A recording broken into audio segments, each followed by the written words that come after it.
Hello, welcome back to the waning winter training log. This is day 13, which means we're starting off the fourth and final week of this training cycle. It was a max projecting day, which means I'm back on the boulder walls. This was the last one of the cycle, so I just tried to clear up some projects. I tried 2 long-term projects, and then I changed up a little bit for the last 2 climbs of the day. And I've got a good bit to get through, so I'm gonna get right to it. This first clip here is just a warm-up climb that I thought looked pretty cool. That's the only reason I really recorded it. This was just the last warm-up climb. I like to work up to about V6 on my warm-ups and then go straight into the climbs.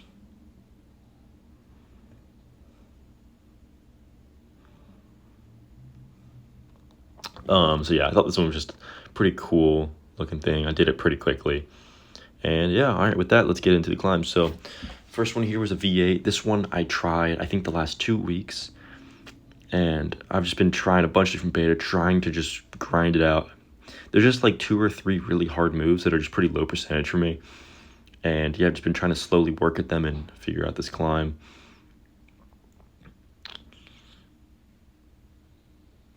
So yeah, that move right there is probably the hardest one. The little bump off of that terrible intermediate. It's pretty tough. The interesting thing about this climb is that it's pretty crimpy, which is usually not my style. But for some reason, I just felt like really, really strong on these crimps. And I think it was because the feet aren't too bad. But yeah, the biggest thing that really opened up this climb for me was all in the hip positions. And also I had to change the beta for the ending part. So you see right there, I went right hand up first after hitting that bigger hold. And then here I also started using a toe hook, which actually made the beginning part even easier. It just cut down on the amount of foot moves, which was very nice. But I was really focusing on my hip positioning here in terms of getting my hips right under this hold here. And that made it better. That made it considerably better, actually. However, here I finally realized that right hand first is not going to work. So I spent a few reps going left hand first to figure out that beta. And then this here is my last try. I was like, it's been 20 minutes. It's my last try. So here we go. Full rock over onto the foot. Catch it. High heel. Nice. And sit. Rock over to sit directly below the hold. And there you go. So that was the V8 I sent today. I didn't send the rest of these climbs, sadly, but this one here is another really long-term project. I started off by just trying the crux move once, which is just this big throw.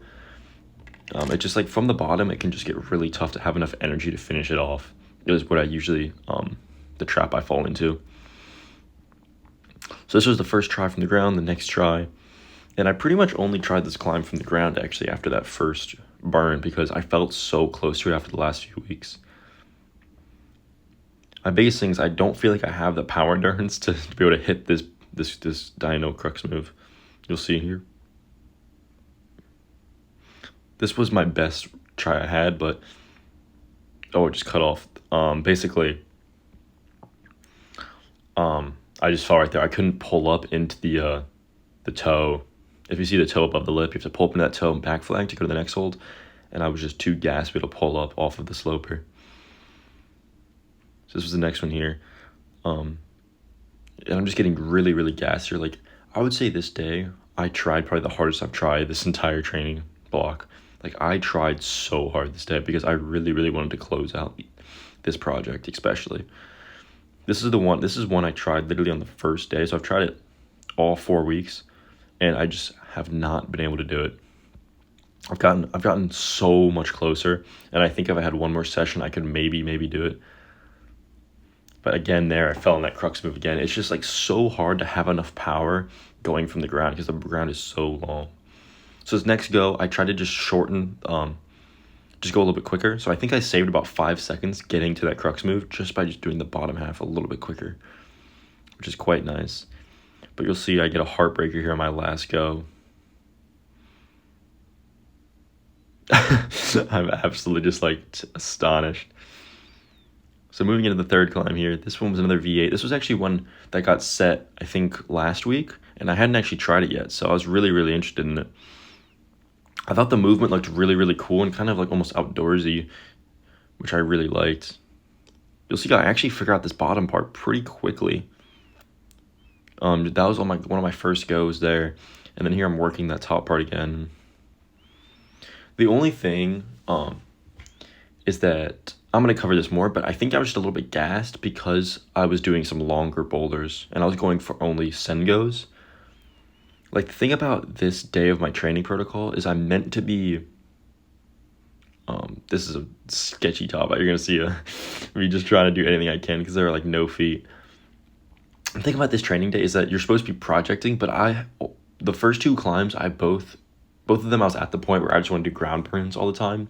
And that takes a lot of energy just to do send burns nonstop for 40 minutes. It takes a lot of energy versus projecting where you're trying 1 or 2 or 3 or 4 moves and then resting for 2 minutes. You know, it's a lot different amounts of energy that you're expending. So I think that's why I felt so gassed. And I'm going to get into that a little bit more on the next climb. But like, even on this climb, like I was starting to get really, really gassed, especially on crimps after the black climb. Because the whole beginning of that climb is just on crimps and you're completely in a roof. I could not get this drop knee to stick, but I could always hold that hold. It was really strange. So I really liked what I did here with the little coordination move where I do a big throw and then kick the foot out to the side. I really liked that. I didn't really like try to do that per se, but it kind of just happened, which was kind of cool.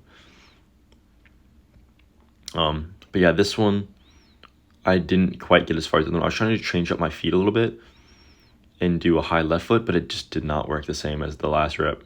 And then this one was my last rep of this boulder, and you'll see that I'm just like completely gassed here. So I think it's just that the fact that I was projecting or just straight up trying to go for Sengos on those first two climbs just actually ruined me for the rest of the session. So the next climb, this was a V7 I was interested in that I saw a lot of people do. Very technical, very long. But very early on, I realized that I did not have enough energy for this climb. Like, there was just no chance. And I kind of wanted to try a climb that I could send, since it is the last session and I won't be at this gym anymore after this week. But yeah, it's this really cool little coordination, like, paddle move. Which I actually did stick here, but then I realized that, like, there's no chance I'm going to be able to do another 6 moves on top of that, already being so gassed from the last 3 climbs. So I actually pivoted here, and I spent the last like 12 or so minutes on this slab climb. This is only a V6, this slab climb, but it's like, it was very anti-style, and I really had to like try super hard because I never do climbs like this. So I think I might start doing this more often, just trying to do a little bit more slab, just like more anti-style stuff, because it's good to do. It's just like, I feel like it's not a bad idea. However, if I'm trying to specialize on like steep climbs, it's not the most helpful. Obviously, it's very helpful to be a more like well-rounded climber, but I don't know. It's interesting. Like, if I'm just trying to get better at one style, this isn't really doing it. But yeah, this climb was really cool. And it was like a V6, but I thought it was like probably just as hard as like some of the 7s or 8s I've done, because it was just like so anti-style. Like, I very rarely do like rock over mantles, which is the first move of this climb, so it's like crazy. Here I am trying the crux move in isolation. I slowly was getting better at it every single rep, but it was just like, I don't think I had enough reps. Like, this one was probably, every single time I realized my foot slipped. Like, I think if I could just like keep my foot there, I think I'd be able to do it. It's just like such a weird like lateral move. But yeah, here's my last go where I go from the ground, and I definitely made the bottom part look a lot cleaner, but still that crux move I could not quite figure out. I think I'm going to go back to this climb on one of my warm-ups the next few days and try it again, because I'm super psyched to try this thing again. Now that I have the beta figured out, it'll be really fun to go back and try, but this was probably my best attempt. Almost got my hand in there. Yeah, so that was the session. Super fun. I only sent one of my V8s, but, you know, that is what it is. I had one thing I want to talk about the session, which was that, so the format I do for these sessions is 20 minutes of bouldering, followed by around 5 minutes of rest, and then I move to the next boulder, 20 minutes on, 5 minutes off. However, I've been kind of stretching that more to like 23 and 7, which obviously that adds like a whole 10 more, or another 5 minutes, sorry, to every single one, which is going to end up adding almost 20 minutes to the session, or I guess 15 minutes to the session, which is kind of insane. The thing I've been doing is that when the timer hits 20 minutes, I do one more burn, which is not what's meant to happen. I'm supposed to do my last burn at like 19 minutes and then, you know, be done at 20 and then take my 5-minute rest and go again. I just haven't really been very, strict about the time, which I think has led to letting the sessions get really long. I was at the gym for I think almost like 3 hours of this session, which I mean is like a 45 minute, half an hour to 45 minute warm up, and then like, yeah, I was probably bouldering for a good 2 hours. It was like crazy. It was still a little bit long. I think if I just cut it down and just be very, very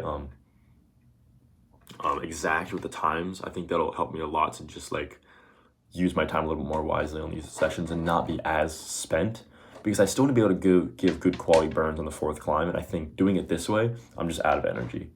And also I was talking about how those first 2 climbs, I was done projecting them pretty much. I was just like doing ground burns, which is a whole different thing, I think, which is still good to do. But I think I should maybe only do like 1 of those a day, because it does take more energy than projecting, because I'm doing more moves and I'm trying harder, focusing more. You know, it's a little bit different.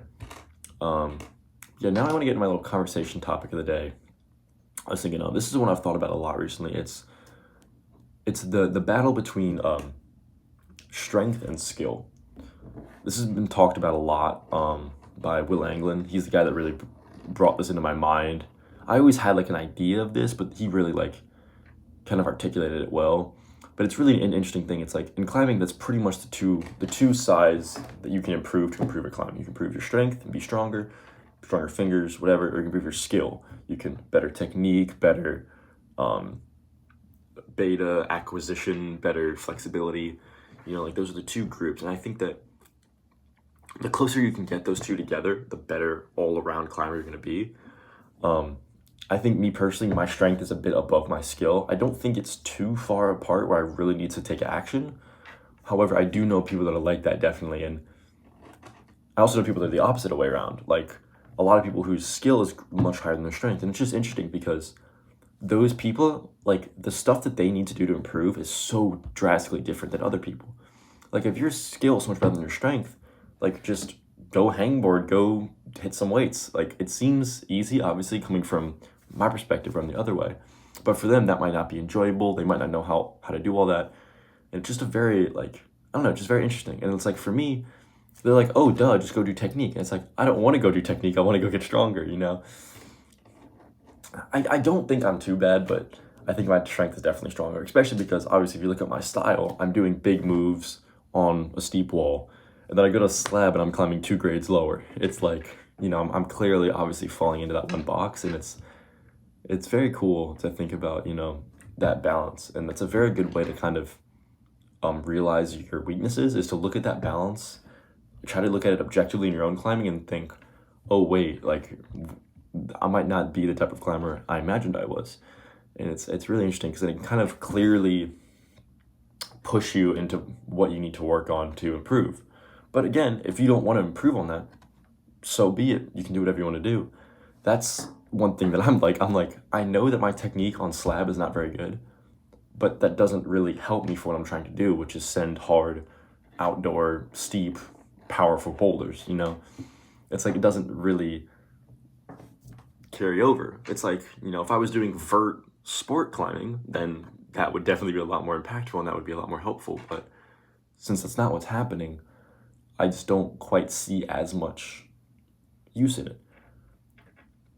But obviously there's people that, you know, are powering through climbs and just have horrible technique and just like can't even see like the beta, which is insane. Like I feel like I'm at the point where at least my beta makes sense in most situations, although I might not be perfect in terms of like hip positioning and stuff. I think my beta makes sense, and generally I do pretty well. But obviously it's like climbing, it's like everyone probably thinks that, but it's the things that you don't think about, that you don't know to think about, is what's actually the issues, which is, that's a whole nother can of worms. But yeah, I thought that was interesting just to like think about that, especially in like one's own, like your own climbing. Just like, where do you fall on that like pendulum of skill, strength, whatever? Are you trying to be equal? Is one great that way and the other? So yeah, it's just a cool thing to try to improve on. That's it for today. I'll see you.